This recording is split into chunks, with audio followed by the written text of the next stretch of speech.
Bueno, ¿en qué estaba? Así, de músculos, ¿no? Sin embargo, los que más llegan a consumir glucógeno son los músculos. ¿Por qué? Porque tenemos que tener la energía técnicamente disponible para poder hacer este tipo de contracción muscular, ¿no? Para podernos mover, correr, defendernos propiamente, ¿ok? Bueno, la estructura, como ya se mencionó anteriormente, está hecha de cadenas ramificadas, ¿no? Creo Y que ya aquí lo no podemos ver.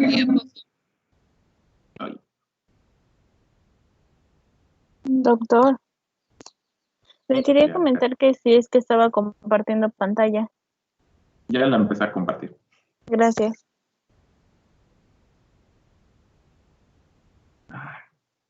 Me frustro, una disculpa.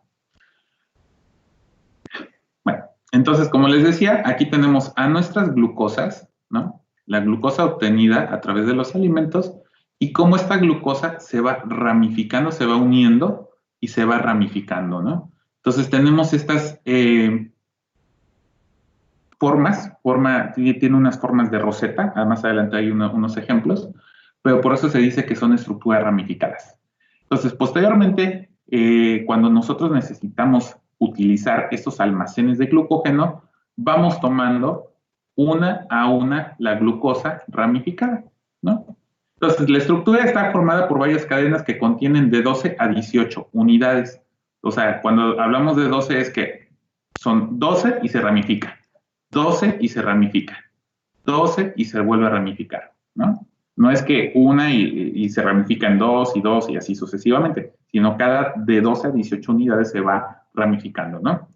Está formada por enlaces llamados enlaces glucosídicos que se enlazan al carbono número 1 y al carbono número 4. Si recordamos en la glucólisis, cuando nombrábamos los carbones, estaba el oxígeno y de ahí empezaba el carbono número 1, 2, 3 y 4, ¿no? Entonces aquí lo tenemos, carbono 1, 2, 3 y 4, ¿no?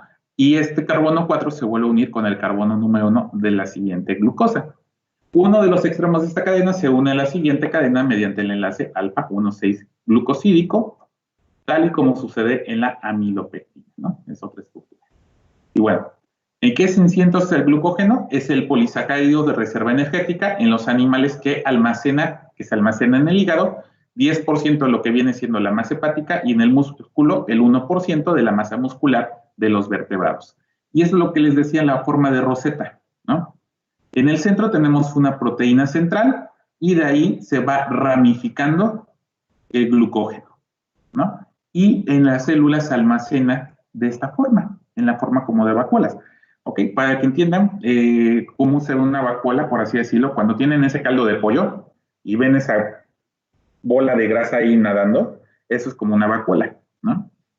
Si lo ven, tiene una forma medio redondeada, ya se quedan para ahí. ¿Sí me escuchan? Sí se escucha. Sí se oye. Sí. Sí, doctor, sí se ve.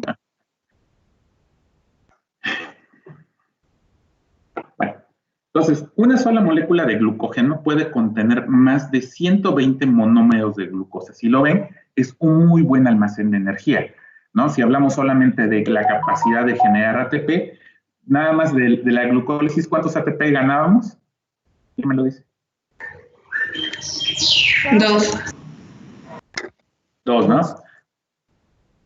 Entonces, multipliquen 120 por 2, tenemos 240. Pero también en el ciclo de Krebs se ganan 16 ATPs. Entonces, eso multiplíquenlo por 16, ¿no? Entonces, si ven, es una que podemos obtener de una sola molécula, por así decirlo, de glucógeno, ¿no? Molécula porque aunque está formada de diferentes, de glucosas, al unirse todos es una sola molécula. ¿Ok? Y eso estamos hablando de una sola molécula de glucógeno, ¿no? ¿Cuántas moléculas de glucógeno podemos tener en todo el cuerpo? Infinidad. La única célula que no va a almacenar técnicamente glucógeno son los eritrocitos y el cerebro, ¿no? Por eso el cerebro, al momento de tener un proceso de hipoxia, no va a tener esa capacidad para seguir generando energía porque no tiene glucógeno, las neuronas. Entonces, ese es uno de los mecanismos que parte hacia la muerte neuronal. ¿Ok? Entonces, El organismo puede almacenar alrededor de 600 gramos de glucógeno, en donde, pues en nuestro hígado preferentemente. En el hígado la conversión de glucosa almacenada en forma de glucógeno, glucosa libre en sangre que está regulada por hormonas. Ahorita vamos a mencionar un poco de estas hormonas. Cabe recalcar que esto va a depender mucho de la condición fisiológica de la persona, ¿no? Si es una persona alta, medio gordita, así como su docente, va a tener mayores almacenes de glucógeno. Si es una persona un poco más delgada, esos almacenes de glucógeno van a ser menores. Entonces, cuando estamos hablando de 600 gramos, es por así decirlo un promedio. ¿Ok?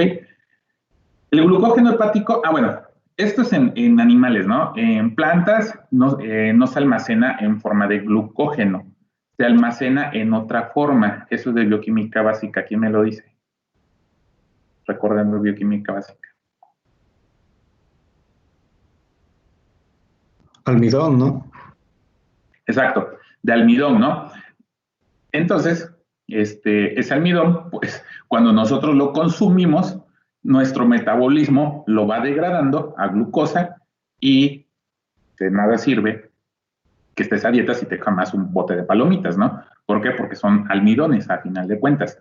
Todo nuestro cuerpo, todo lo que consumimos, lo va a empezar a metabolizar para tratar de conseguir energía a forma de glucosa. Hasta la Coca-Cola Light, que los diabéticos dicen, van al cine y se compran su Coca-Cola Light, ese es, a final de cuentas, tiene otro tipo de azúcares que el cuerpo humano los va a terminar metabolizando glucosa para obtener energía. Entonces, de todas maneras, les va a subir el azúcar, ¿no? La glucosa. ¿Ok? Y bueno, el glucógeno hepático es la principal fuente de glucosa sanguínea, ¿no? El glucógeno contenido en los músculos es para abastecer de energía al proceso de contracción muscular. Entonces, uno de los músculos que siempre se está contrayendo, ¿cuál es?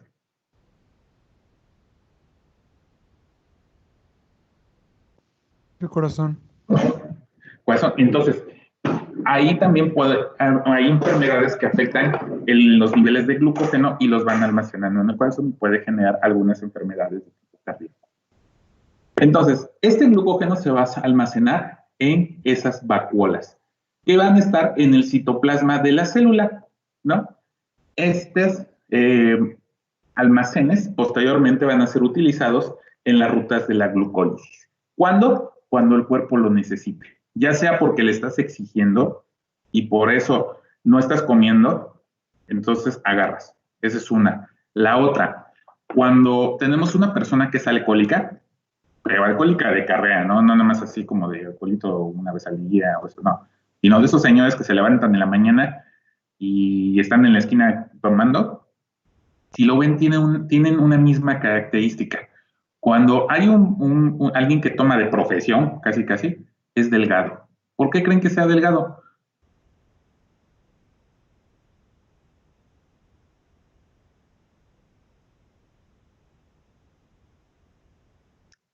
Piénsele, ¿quién me lo dice? Usted nos comentó que era porque se consumía el glucógeno que tenía de reserva. Se consume el glucógeno, de ahí el tejido graso y de ahí las proteínas. Por eso las personas se empiezan a adelgazar, ¿no? Bueno, estas vacuolas contienen las enzimas necesarias para lo que es la hidrólisis de glucógeno a glucosa, ¿no? Hidrólisis es la ruptura, básicamente. Tenemos la proteína central, esta, ¿ok? Se llama glucogenina, ¿no? La glucogenina es una proteína citoplasmática, la cual va a transferir o transfiere con su actividad de glucosiltransferasa endógena una primera molécula de glucosa, desde lo que viene siendo la UDP, la unidad del centro activo, sobre el resto, tiosina, de la cadena polipeptídica. Hagan de cuenta que es una proteína con otra que va a ir ensamblando las moléculas de glucosa y las va a ir ramificando. Ejemplo de esto lo tenemos acá, ¿no?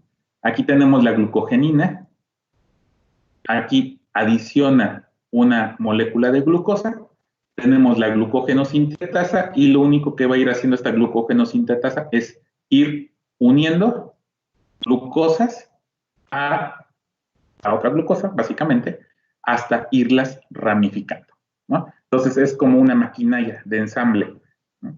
Entonces, Si lo pudiéramos imaginar, sería espectacular, ¿no?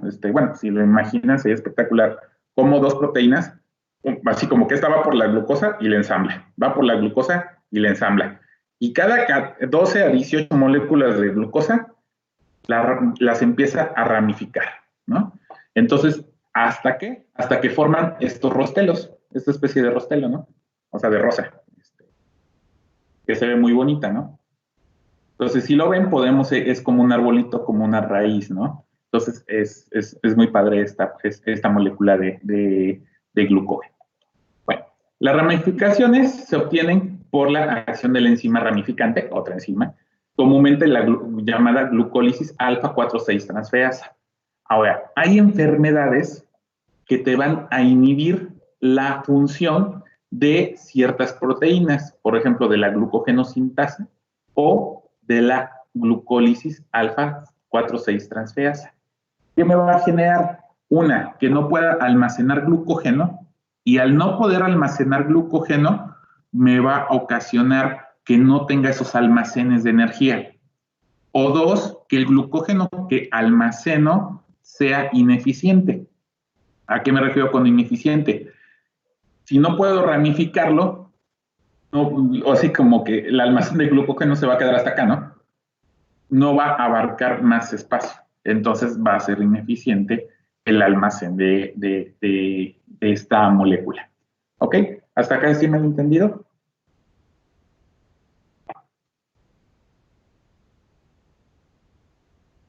¿Sí o no? ¿Alguna duda? Doc, ¿podría regresarse un poquito? Por favor. Antes de eso. Ahí. Desde la glucogenina. Les voy a subir las diapositivas, ¿eh?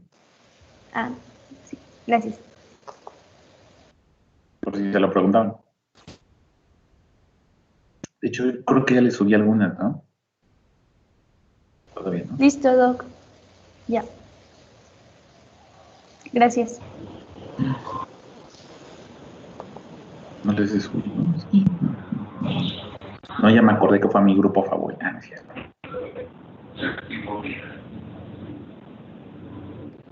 Bueno, entonces, otra de las proteínas ramificantes tenemos que es la amilo 1,4, que convierte a 1,6 transglucosidasa, ¿no?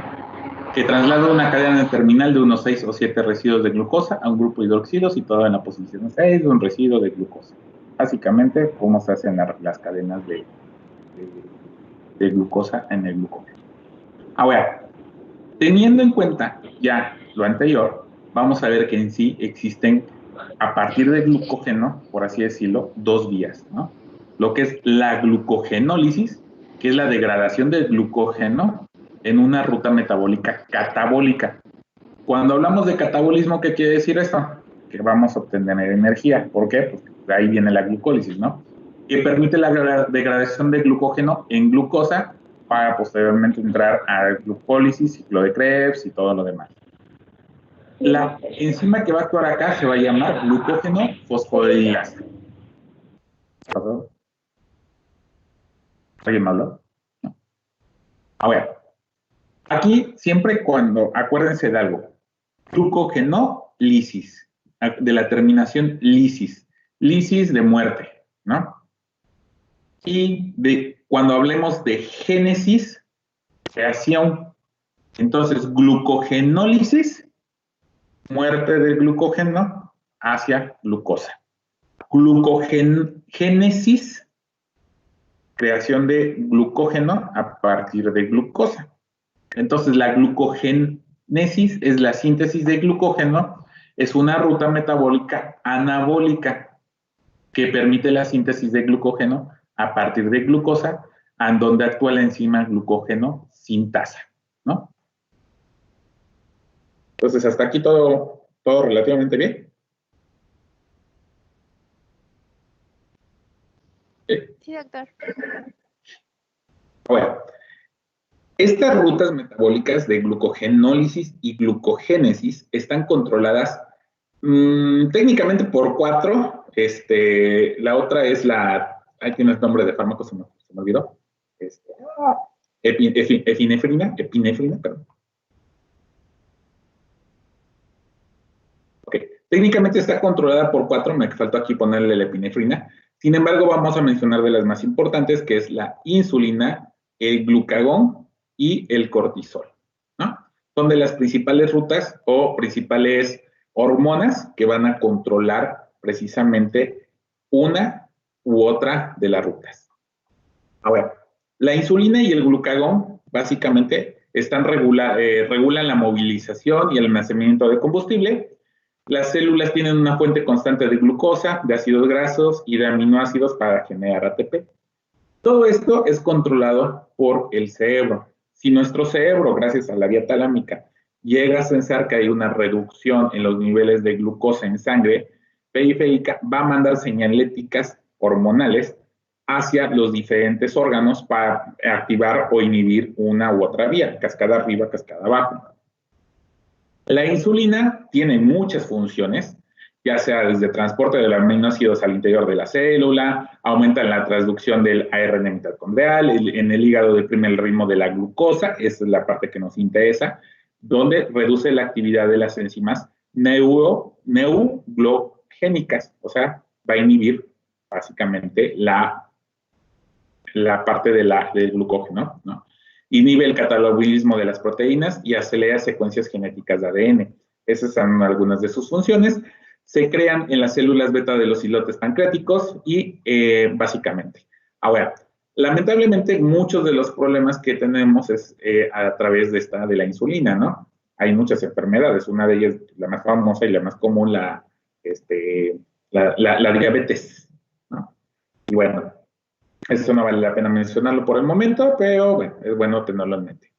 La siguiente, pues, es el glucagón, que actúa sobre el metabolismo de la glucosa, como provoca la que viene siendo la glucogenólisis, o sea, la muerte de la glucosa, y aumenta los niveles de glucosa o de glucemia en sangre, ¿no?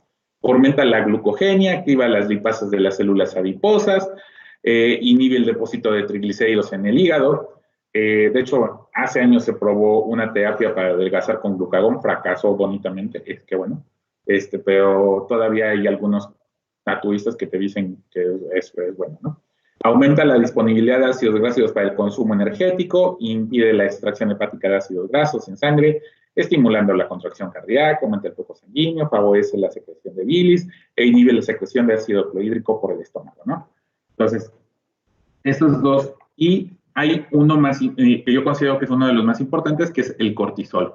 El cortisol es una hormona secretada por los riñones, bueno, por las glándulas suprarrenales, y obedece precisamente a otra hormona, que es el ACTH, que es secretada por la glándula pituitaria en su parte de la adenohipófisis, y se relaciona como una hormona del estrés, ¿no?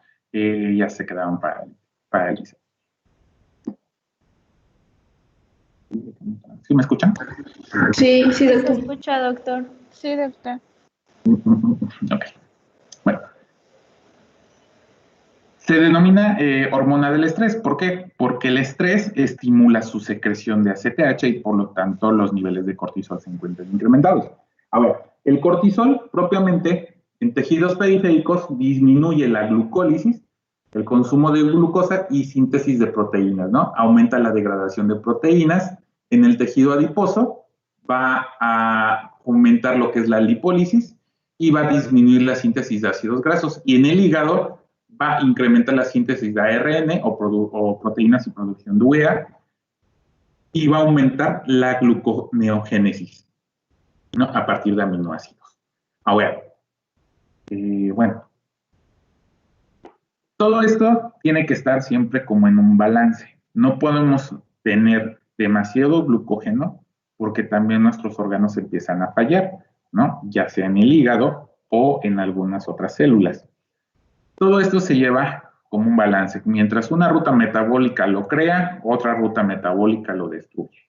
Que si me hace falta, se incrementa la actividad de las rutas metabólicas que lo destruyen. Que si me sobra, se deprime otra ruta metabólica y así sucesivamente, ¿no? Siempre hay que mantener ese balance. Igual los niveles de glucógeno, no los podemos acabar. Cuando se empiezan a acabar, nuestro cuerpo busca la manera de recuperar ese almacén. Entonces, La regulación hormonal de la glucemia, ya saben, es una concentración de glucosa de sangre que va de los 70 a 110. Siempre se busca mantener esa concentración. Si los niveles de glucosa bajan en la sangre, se activa ¿cuál vía? ¿Creen que se active si los niveles de glucosa bajan?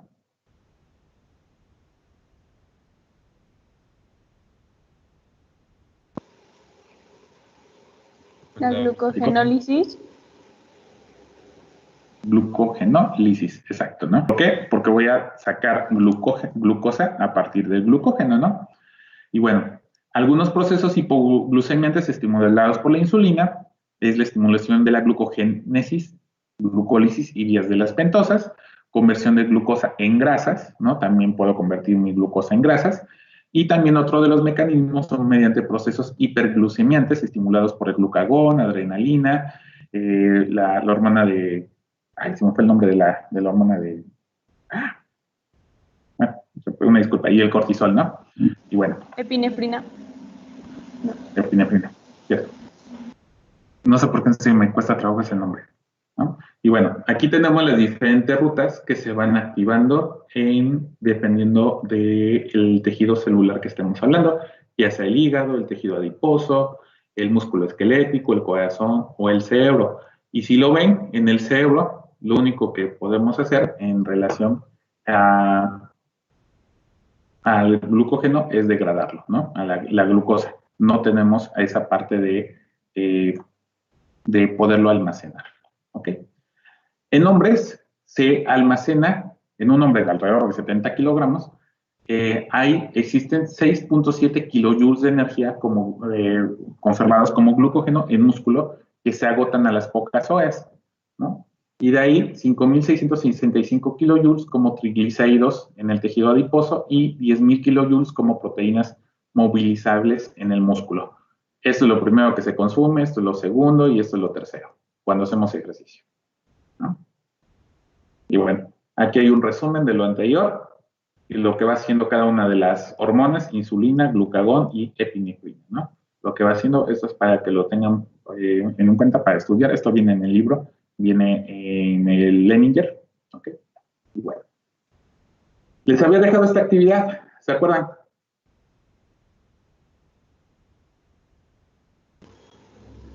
Sí, Doc, la dejó para el 10. Ok, de todas estas enfermedades, yo supongo que ya las están haciendo, ¿cuál creen que se relacione directamente con el glucógeno?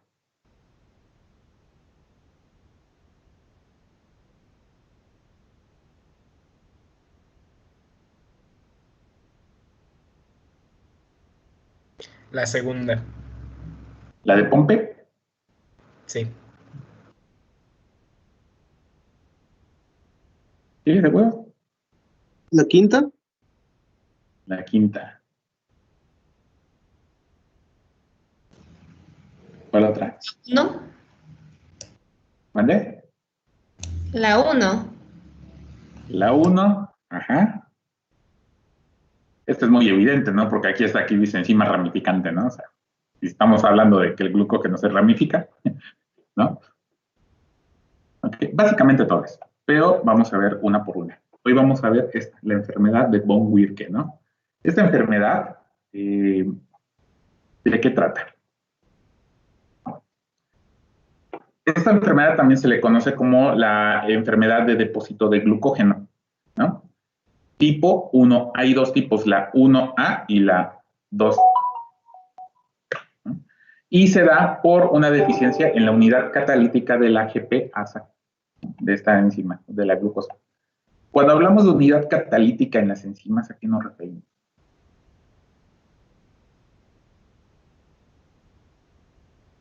Eso es bioquímica básica.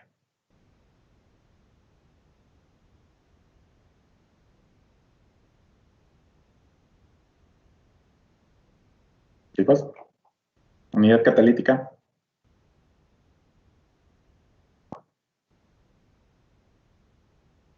¿Qué significa? Son las que permiten la velocidad, o sea, tiene relación con eso.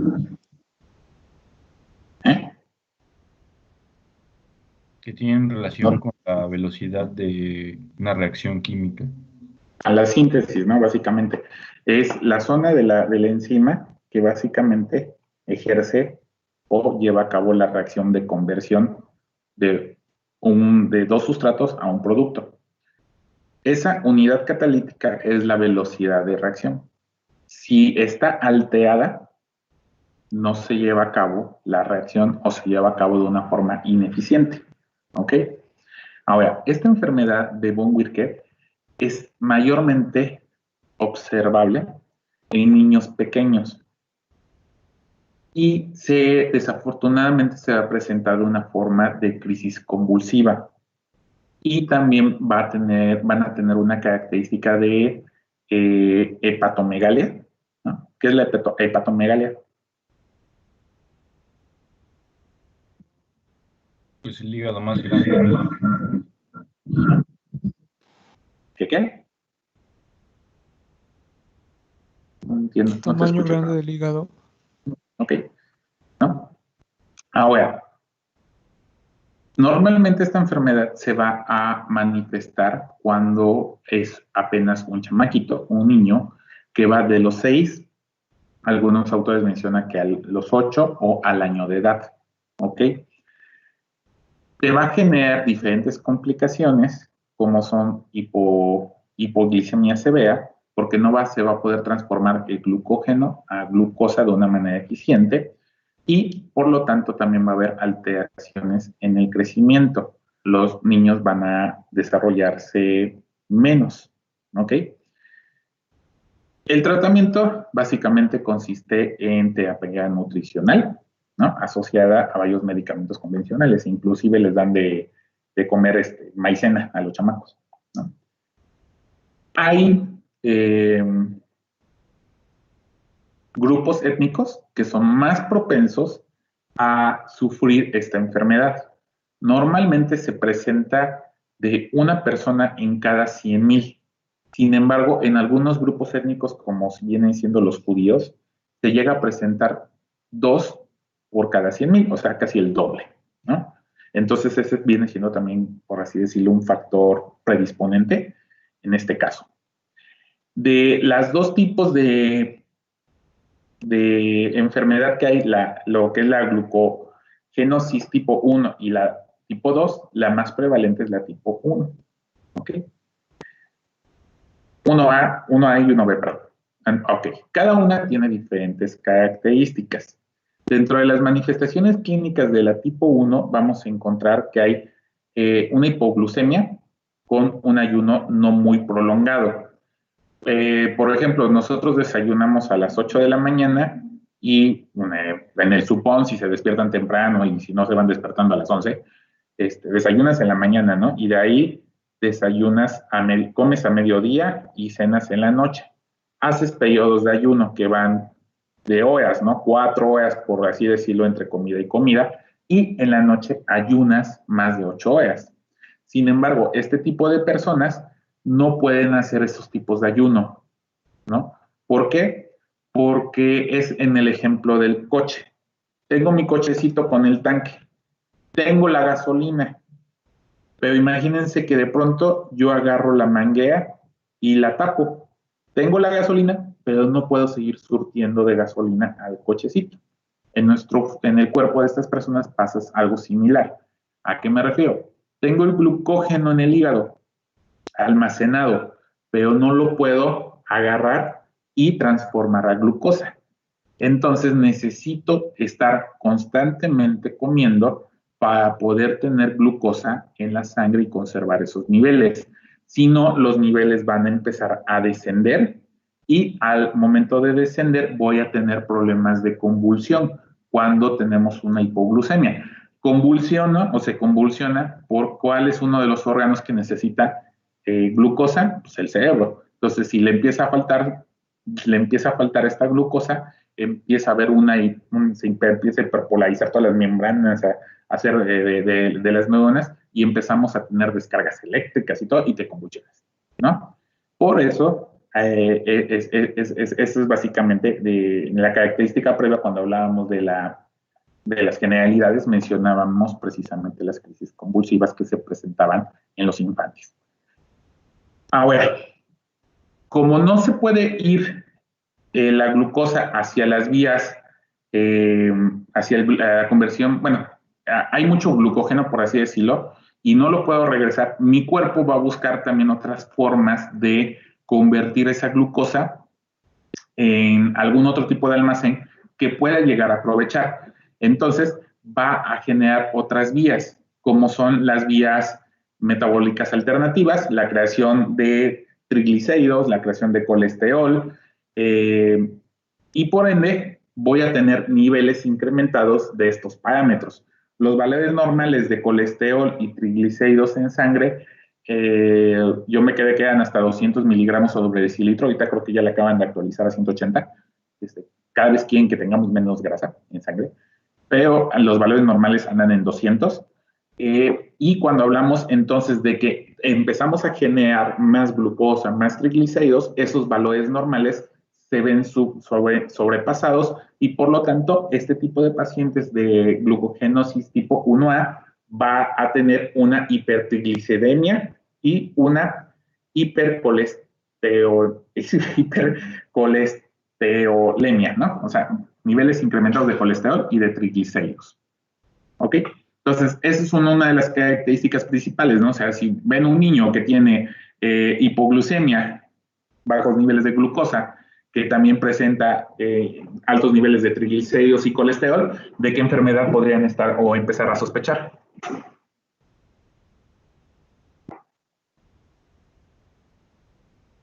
Pues esa, ¿no?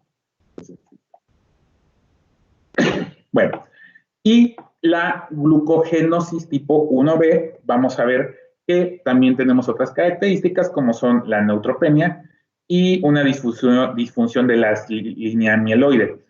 Más que nada se va sobre la parte de la sangre, ¿no? Neutropenia y la línea linfoide. Características de los niños.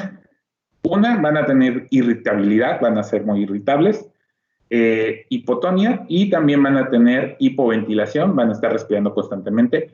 Y la otra, ¿qué notan de este niño? No es que tenga lombrices, ¿no? Lo mencionamos anteriormente. Distensión abdominal. ¿Por qué está así? Si estoy hablando de que aquí, ¿qué órgano hay? Bueno, no de este lado. Ah, por la hepatomegalia. Exacto, ¿no? Imagínense que eso es un hígado, ¿no? Entonces, ¿por qué también crece el vientre? Bueno, en este caso el estomaguito, porque estás almacenando glucosa y no hay algo que me la destruya. ¿Ok? ¿Cómo se ven las células del hígado? Estos son los vacuolas de glucógeno, todo esto blanco, ¿no? Y aquí arriba se ven las células normales. Entonces, pues sí se ve bastante la diferencia, ¿no? Entre uno y otro célula con glucógeno o sin glucógeno. Ahora, ¿por qué aquí no se tiñó el glucógeno? Porque recordemos que no es miscible en agua y los colorantes son a base de agua. ¿Ok? Bueno, algo que se me estaba olvidando. Ah, ¿cómo se diagnostica? Bueno, tomando en cuenta lo que habíamos mencionado acá, más aparte se puede hacer una biopsia de tejido de hígado y se va a histología en una tinción de hematoxilina y eosina, ¿no? Y ahí es donde se confirma.